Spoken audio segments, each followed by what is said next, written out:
Lihat, terdahulu kan, terkemudian, lihat ini. Terkemudian, terdahulu. Itu orang kayak gitu ya. Kesel tau gak sama orang kayak gitu itu? Itu apa ya, orang yang belagu.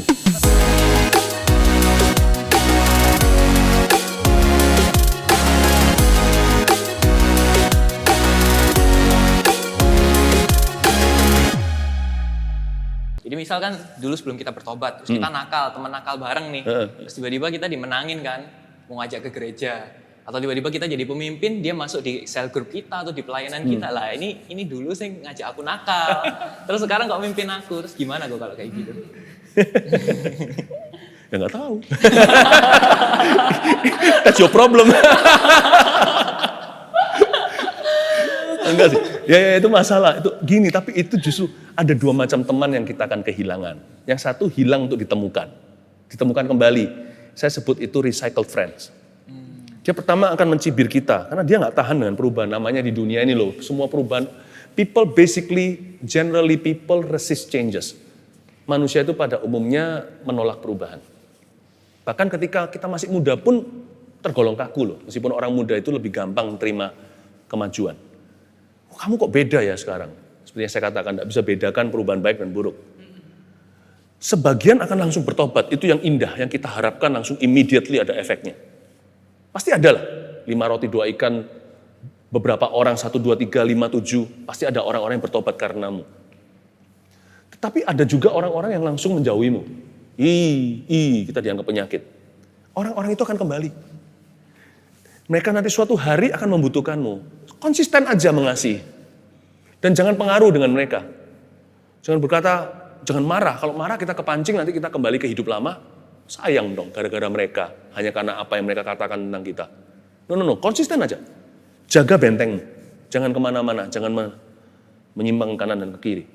Nanti suatu hari mereka akan kembali. Entah mereka butuh doamu. Hei teman lama kita cari. Yang lainnya rusak semua. Ini satu-satunya yang bisa tolong saya. Suatu hari mereka akan jerah dengan hidup mereka. Mereka akan mencari kalian. Dan pada waktu itu kita akan terima mereka kembali sebagai saudara seiman. Itu recycle friends. Tapi ada tipe kedua yang betul-betul menjauhmu, hilang beneran. Dan mereka sungguh-sungguh anti-Kristus. Jangan di-label begitu ya. Tapi akan ada orang-orang yang sangat anti padamu karena Kristus di dalammu. Ya sudah, kita doakan aja. Nah, orang-orang gini akan diganti sama Tuhan. Semua teman yang kau hilang, yang harus hilang, meninggalkanmu karena Kristus, Kristus akan bertanggung jawab memberimu teman-teman yang baru. Ya, kalau saya ini masalahnya beda. Dulu suka berantem soalnya. Pernah sekali kita lagi kebaktian Natal di gereja. Di antara kan kalau kebaktian Natal kalian tahu kan, Philip ini khotbah 4 kali, 5 kali gitu sehari. Di antara ibadah itu setelah doa berkat, jemaat bubar. Lalu ada satu yang datang tiba-tiba. Padahal itu ribuan orang di auditorium. Lalu datang berkata, Pastor Philip, saya nggak ingat. Masih ingat sama saya. Saya paling nggak enak kalau ditanya masih ingat nggak. Bukan karena apa kan, saya bukan Tuhan, saya ingat semua orang. Ya mungkin karena saya kurang pintar juga, saya nggak ingat semua orang. Saya bilang, sorry, maaf, saya ini kurang pintar, memorinya kurang bagus. Terus dia bilang, saya dulu dipukuli sama Pastor Philip. Yang baca biografi saya tahu saya suka dulu terlibat dalam perkelahian pelajar dulu. Waduh, langsung hal pertama yang saya lakukan adalah harus rendah hati. Saya minta maaf, saya adalah orang yang paling jahat. Saya dulu itu buta rohani. Saya enggak berkata, itu kan dulu bro. Enggak gitu. Jangan defensif dulu. Saya langsung minta maaf sekalipun saya lakukan itu di zaman saya masih belum kenal Tuhan. Tetap di badan ini. Saya tetap harus minta pengampunan. Saya bilang, sorry ya, saya minta maaf. Saya itu dulu ngawur sekali pokoknya. I'm sorry ya, I was so stupid. Saya bodoh sekali. Terus dia, no, Pastor Philip. Ketika kita merendahkan orang jadi gimana? Dia bilang, no. Actually, sudah tertebus. Gimana maksudnya? Suatu hari saya menonton videonya Pastor Philip. Di situ saya dilawat Tuhan. Dan saya bertobat terima Tuhan. Sekarang saya jadi jemaatnya. Saya peluk dia, God bless you bro. Thank you for forgiving me. Saya tidak berkata, nah kita impas. Jangan begitu. Kita itu kalau kembali ke rumah, ke keluarga papa mama, ke saudara, ke istri anak dan sebagainya. Tetap harus jadi kita. Jangan jadi hamba Tuhan, diurapi. Jadi orang Kristen saja. Saya kembali ke teman lama yang sebaya, bekas teman sekolah, atau saya kembali ke rumah saya tetap adalah Philip Mantova, orang Kristen yang cinta Tuhan dan belajar kenal Tuhan. Jangan jadi pendeta, diurapi, itu urusan tadi. Itu semuanya pekerjaan Kristus. Dan sama orang sebaya kita bisa. Dan sekarang ada banyak sekali orang-orang yang dulu adalah siapa apa, teman keluarga kami, tante, temannya papa mama saya, mereka bahkan satu sekolah dengan orang tua dulu semuanya. Dulu waktu liburan keluarga ketemu sama mereka, pernah liburan bersama. Satu-satu sekarang saya jadi pendeta mereka. Sebaya teman lama, bisa nggak kita bisa layani? Bisa, kalau kita tetap pegang teguh karakter Kristus. Kita akan ditambah satu hal sama orang-orang lama, sebaya. Kita akan ditambah wibawa, tanpa harus berubah orangnya. Kita jangan berubah jadi orang. Tetapi kita akan punya satu wibawa yang mereka bisa akui dan rasakan. Jadi saya bersyukur banyak teman-teman saya yang sebaya dulu, teman main basket, segalanya sekarang adalah ketua CG di gereja, ketua kelompok sel. Jadi puji Tuhan, Tuhan beri kesempatan kedua. Saya doa supaya Tuhan menangkan semua orang yang pernah Anda kenal di hidupmu, supaya satu persatu jadi murid Kristus karenamu. Amin.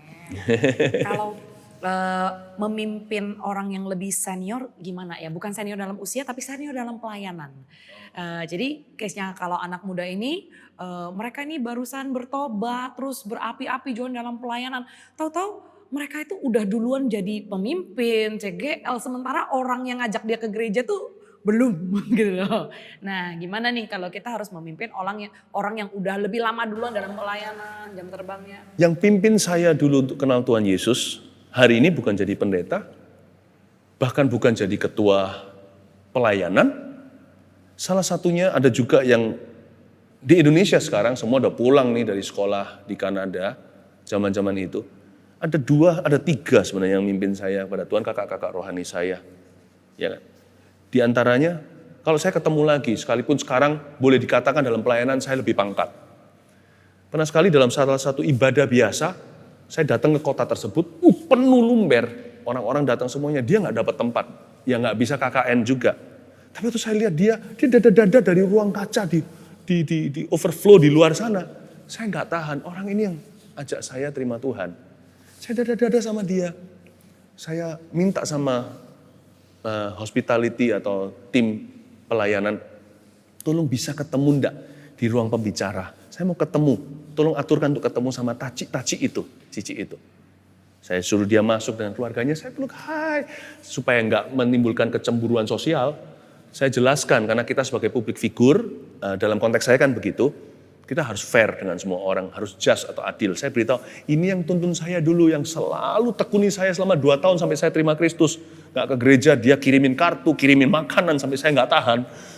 Semuanya, jadi mereka menerima dengan lapang dada. Waktu saya berkhotbah, saya nggak perlu ada gangguan khotbah itu kan ke arah firman. Tapi sekali saya singgung supaya semua orang tahu siapa sih yang ada di sebelah saya ini. Kok dia bukan pemimpin pelayanan apa-apa, supaya nggak menimbulkan kesenjangan. Saya bilang ini orang yang mereka adalah orang-orang teman-teman lama saya dari Vancouver, Kanada. Mereka yang mendoakan saya untuk kenal Tuhan. Ditepuk tangani sama jemaat, tidak ada kecemburuan sama sekali. Setiap kali saya kontak dengan orang-orang ini, sampai hari ini. Halo ciciku. Wah, dia rasa waduh. Tapi kadang-kadang kata-katanya bisa begini. Wah, jadi pendeta besar ya sekarang. Gitu. Oh, tapi ya puji Tuhan ya kami tidak dilupakan. Jangan ngomong gitu balasan saya. Pendeta besar apa? Pembantu ya pembantu. Mana ada pembantu rumah tangga yang besar, pembantu rumah tangga yang kecil. Nggak ada. Nggak, jangan ngomong gitulah ya Ci. Bukan Ci, saya manggil nama sih. Si ini saya bilang, saya jangan ngomong begitulah. Ya, nggak enak jadian. Wah, terus dia cuma bilang, kamu nggak berubah ya? Ngapain harus berubah? Semua ini kan tambahan pelayanan adalah karunia Tuhan. Nggak ada urusan sama saya. Saya dari dulu ya orang Kristen, hari ini ya tetap orang Kristen. Belajar setia, tetap belajar setia hari ini. Semua kuasa itu dari Roh Kudus, itu nggak ada hubungannya sama aku. Makanya berkata, God bless you ciciku. Wah seneng dia, seneng. Udah gitu aja, kita kalau bisa hargai, jadi jangan sok-sokan. Lihat, terdahulu kan, terkemudian, lihat itu. Terkemudian, terdahulu, itu orang kayak gitu ya. Kesel tau gak sama orang kayak gitu itu? Itu apa ya, orang yang belagu. Kalau Kristus di dalam dirimu, kita nggak akan belagu kalau Kristus di dalam diri kita. Udahlah jadi orang itu yang real itu, yang mendarat, landing. Ya. Bener, kita punya figur ya, seorang papa rohani yang mementori anak muda dan juga Koko ini melihat potensi orang-orang yang Koko pimpin, ya kan? Dan selalu muncul potensi yang baru, generasi yang baru, angkatan yang baru. Gimana ya Ko untuk potensi yang baru muncul tapi orang lama nggak hilang? Iya. Karena gini, di ministry itu kan come and go ya. Jadi unfortunately saying ministry ini kadang orang yang lama ini udah kalau ada orang baru, orang lamanya hilang. Tapi puji Tuhan ya di gereja ngeliat tuh dari angkatannya generasi yang udah berusia sampai anak muda sampai anak kecil itu potensi muncul, tapi yang melayani itu tetap bareng-bareng nggak hilang gitu. Kalian termasuk yang baru atau yang lama? Baru kok. Iya, segel-nya aja belum dibuka. Iya, itu caranya kita harus mengkomunikasikan visi kita dengan jelas mengapa kita di dalam pelayanan. Kepemimpinan kita harus digarisbawahi dengan komunikasi. Orang-orang lama itu harus diperbaharui. Dan jangankan mereka, kita yang mimpin mereka, kita yang mimpin orang, kita juga harus diperbaharui. Jangan follow a leader, jangan mengikuti seorang pemimpin yang stagnan. Kalau dia sudah gak belajar sesuatu lagi dari Tuhan Yesus, kalau dia sudah gak berubah, pemimpin gitu udah mati. Nah, hati-hati ya, jangan pakai ini sebagai alasan untuk memberontak, keluar gereja, quit pelayanan. No. Ini justru pedangnya bukan bermata dua, pedangnya ke mata Anda. Ya, ke mata saya. Langsung untuk evaluasi kita yang jadi pemimpin. Jangan jadikan ini senjata terhadap pemimpin, jadikan evaluasi buat Anda yang sudah memimpin. Saya hari ini bisa pimpin orang bukan karena saya bisa. Follow me as I follow Christ, kata Paulus. Ikuti saya karena saya ikut Kristus. Kalau hari ini saya tidak ikut Kristus, cepat lambat saya stagnan kayak Raja Saul. Saya harus berkembang, mengembangkan diri. Dan Tuhan berkata di Yesaya 54, dan kau akan mengembang ke kanan ke kiri, keturunanmu akan memperoleh bangsa-bangsa. Itu bukan pelayananmu yang berkembang, bukan pekerjaanmu. Engkau akan mengembang ke kanan ke kiri. Itu bicara tentang pribadi. Karena itu jadi pemimpin tidak boleh kaku. Seorang pemimpin sebelum dia pimpin 110 atau 1000 atau 10.000, dia harus pimpin dirinya dulu. You have to be a good leader to yourself. Saya harus mengikut Kristus. Jadi caranya begitu. Nah kalau kita terus berkembang, orang di bawah kita itu tidak akan stagnan juga. Mereka selalu dapat pewahyuan baru.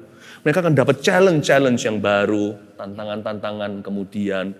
Mereka juga akan visi mereka yang belum tercapai, itu akan semakin kencang semangatnya. Karena mereka tahu semakin dekat, tapi goal jarak dekat, itu tercapai satu persatu. Ketika tercapai kita berkata good job, ketika belum tercapai kita evaluasi. Jadi gak hanya angan-angan dalam mimpi, setiap visi itu ada anak tangganya. Setiap anak tangga itu kelihatan karena kepemimpinan kita. Jadi exciting kalau kita tuh memimpin dengan cara begini. Dan juga sama atau lebih exciting dipimpin oleh orang-orang yang demikian. Orang-orang lama tidak harus jadi orang lama sih. Mereka lama secara waktu. Tapi mereka seolah-olah baru hari ini mengikutimu. Siap, komandan, begitulah istilahnya. Mereka rasa terima satu challenge yang baru. Mereka tidak pernah basi mengikutmu. Orang-orang baru juga akan tertular. Spiritnya kayak begini, estafet kan kerajaan Allah itu. Jadi mereka akan tertular. Karena itu orang-orang yang baru dan lama sama-sama.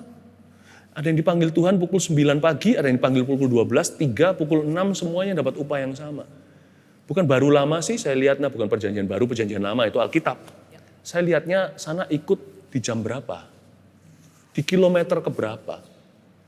Kalau kita ini, dalam kepemimpinan kita itu bertujuan, kalau kita jelas-jelas memiliki goal di depan, orang ikut kita itu tidak kerasa. Yang lama terus lari, yang baru lari kencang juga. Langsung kesambar dengan speed yang dari Tuhan. Dalam memimpin keluarga juga sama sih. Kalau saya dan istri saya dengan ketiga anak kami, dari waktu ke waktu pembicaraan non-formal, casual talk, kita bicara tentang visi mereka, besok mereka seperti apa. Saya tidak tentukan karena bakat dari Tuhan. Tapi saya dan istri saya seperti the two spies, seperti dua pengintai ke tanah perjanjian. Siapa lagi jendela dunia kalau bukan papa mama? Papa mama yang sudah makan garam, asam garam, untung kita nggak darah tinggi ya kan. Kalau orang-orang sini kan bilang, makan asam garam ini orang tua. Aduh, saya bilang, kita ngomong saya sama maminya, cerita-cerita sama mereka dunia itu seperti apa. Nanti mereka, what they could be, mereka bisa jadi apa. Jadi hidupnya, keluarga kita itu saling sayang, di dalam keluarga itu, maksudnya kekeluargaan, namun demikian kita hidup dalam visi juga, visi Tuhan. Anak-anak kita itu lihat ke depan. Satu-satu, oke, aku bisa begini, aku begini. Les pun tujuannya apa? Kita jelaskan, kamu les ini nggak tentu ujungnya nanti akan jadi uang. Ini yang ada hal tertentu itu yang bukan hanya yang indah jadi pelayanan. Nanti kamu bisa karir ini. Kalau karir ini begini loh nak, kita jadi pengintainya. Karena kita sudah dewasa. Kita beritahu sama anak-anak kita dengan bahasa yang mereka bisa mengerti. You bisa jadi apa? Jadi kita itu harus bisa jadi seorang komunikatif leader. Jadi orang-orang di bawah pelayanan kita itu bisa dewasa tanpa terasa. Dan kebanyakan pemimpin itu diam saja sih. Salah nggak ditegur, bener apalagi nggak dipuji. Salah itu. Leadership yang stagnan. Ya. Visi refresh orang ya, jadi mau mereka yang udah lama, ya pokoknya tadi Ko Willy bilang nggak ada yang lama baru gitu ya, jadi visi refresh ya.